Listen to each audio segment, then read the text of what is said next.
Hi, I'm Chef Franklin Becker. I've been a professional chef for over 25 years. A type 2 diabetes-friendly diet is an important part of lowering your blood sugar. That is why I'm partnering with the makers of Ozempic to show you can still enjoy tasty, delicious food even while living with diabetes. Here are my 5 steps to help you make smart choices in your local store.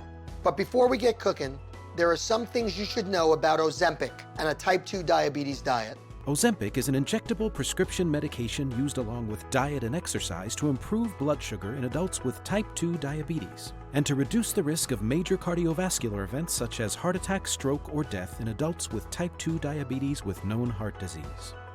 Do not share needles or Ozempic pen with others. Don't reuse needles. Sharing may lead to infection. This video is not medical advice and does not replace the advice given to you by your doctor.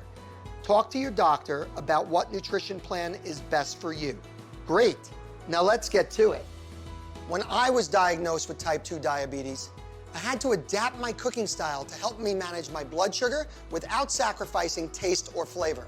That's why I'm partnering with the makers of Ozempic to show you that you can still enjoy tasty, nutritious food even while living with type 2 diabetes. Here are my 5 steps to help you make smart choices in your local store. Step 1, plan ahead. Having a shopping list and sticking to it can help you keep your spending within your budget and also allow you to make smart choices. It can help you avoid buying the wrong things and making those impulse buys, the ones by the register. Step 2, stay on course. There's a reason why you may find yourself filling your cart with stuff you don't need. Grocery stores are designed to attract you to certain products. So if you come to the store with a purpose, zucchinis, yellow squash, whatever, leave with those products. Don't leave with a bunch of candy bars. Step 3, shop the perimeter. Get to know your local store and how to navigate it. You'll want to try to avoid those middle aisles as much as you can and spend most of your time shopping that perimeter where you'll find fresh foods like vegetables, meats, and dairy products. You should eat a variety of foods that include carbohydrates, proteins, and fat. You should be shopping for mostly vegetables, healthy fats, and lean proteins.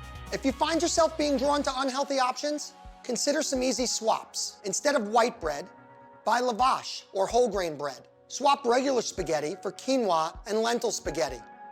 Swap white potatoes for sweet potatoes. Step 4, get to know how certain foods affect blood sugar differently. Certain foods raise blood sugar levels more than others, like sugars, starches, and simple carbohydrates. Foods with a high glycemic index like soda or donuts, popcorn, and French fries can spike blood sugar. Foods that can help limit spikes in blood sugar are healthy fats like olive oil, avocado, whole grains and fiber, proteins like grass-fed meat, poultry, and eggs, fatty or oily fish such as salmon, and some fruits and vegetables like blueberries, broccoli, and mushrooms. Everyone's body reacts to foods differently.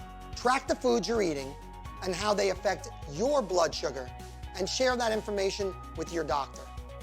Step 5, the most important one. Read nutrition labels. So we want to avoid saturated fat and trans fats, which is typically from animal products such as red meat or butter, dairy. We want our fats to come from good sources such as avocado or some nuts, olives, olive oil, salmon. Those fats are good for us.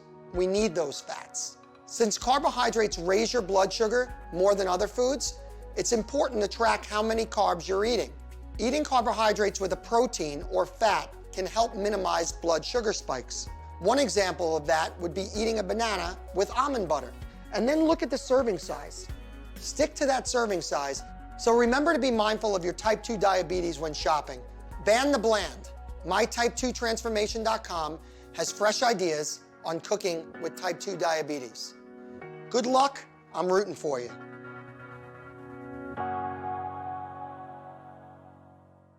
Learn more about how once-weekly Ozempic may help you lower your blood sugar at Ozempic.com and ask your healthcare provider if it is right for you. Continue watching this video for important information about Ozempic. Ozempic is not for people with type 1 diabetes or children under 18 years of age. Do not take Ozempic if you have a personal or family history of medullary thyroid cancer, multiple endocrine neoplasia syndrome type 2, or if you are allergic to Ozempic.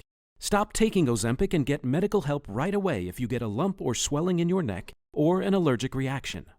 Serious side effects may happen, including pancreatitis. Stop taking Ozempic and get medical help right away if you get severe stomach pain. Gallbladder problems may occur. Call your provider if you have symptoms such as stomach pain, fever, or yellowing of the skin or eyes. Tell your doctor if you have diabetic retinopathy or vision changes. Tell your doctor if you are pregnant, plan to become pregnant, or are breastfeeding. Taking Ozempic with a sulfonylurea or insulin may increase the risk for low blood sugar. Talk to your doctor about how to prevent, recognize, and manage low and high blood sugar. Common side effects are nausea, vomiting, diarrhea, stomach pain, and constipation. Talk to your doctor about any side effect that bothers you or does not go away. Some side effects can lead to dehydration, which may worsen kidney problems. Drinking plenty of fluids may reduce your chances of dehydration. Stay on your prescribed diet and exercise program while using Ozempic. If you're not reaching your blood sugar goal, ask your healthcare provider if once-weekly Ozempic can help.